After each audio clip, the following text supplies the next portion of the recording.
Hey guys, it's Honey, the guy you've ever heard about or watched before. I hate right angles, and considering my channel is built primarily on a game made entirely of right angles, that's a problem. So I fixed that problem with this. It works just about as you'd expect it would work. In fact, it's so incredibly ramp-like that some people have gone ahead and called it a ramp. Shocking.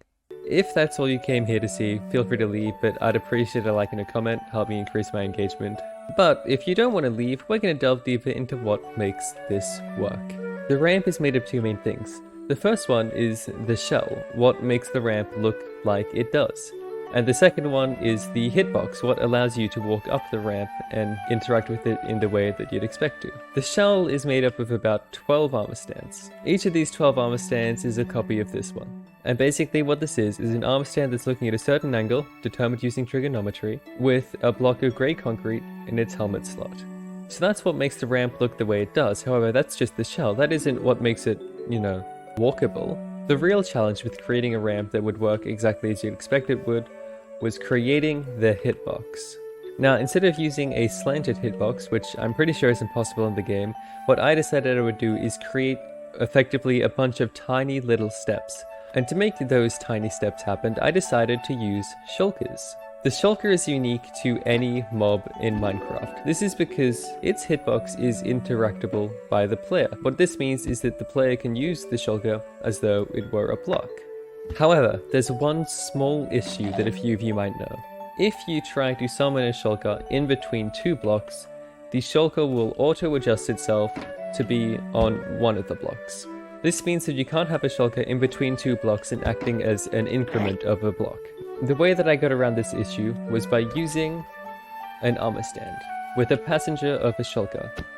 This means that we can have a shulker on top of an armor stand in between two blocks. This allows us to have a block that is interactable while also not being on a full block. So now that I had a method for getting the collisions, the question was, how was I going to put it together in an efficient manner? The solution that I decided on was this circuit here.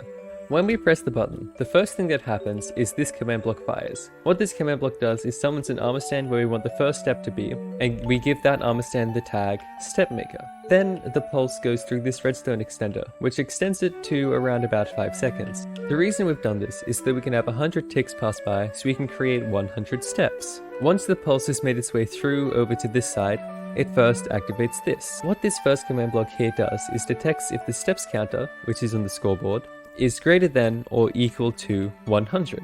If that test passed, then these three command blocks will activate. This command block adds 1 to the steps counter, which means that after 100 renditions, the steps counter will be at 100, which means it will no longer activate. What this third command block does is it executes at the StepMaker armor stand. It then summons an armor stand that has a shulker as a passenger. Then, this last command block teleports the StepMaker armor stand to the next position where we want a shulker.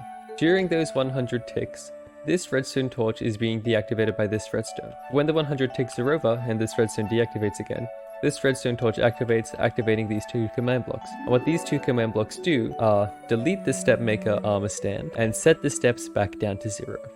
And what all of that looks like together is this. And you can see that this is what makes up the ramp's hitbox. But we don't want to be able to see the shulkers, we want the shulkers to be invisible. And that's what this command block is for. This command block just constantly repeats, setting all shulkers to be invisible. Their heads are still visible, but that's being masked by the shell. All of it put together creates our ramp. Thanks for watching, I hope you enjoyed the video. If you made it to the end, why not like and subscribe? I'll be making more of this kind of content. But yeah, with all that being said, thanks for watching and have a great day.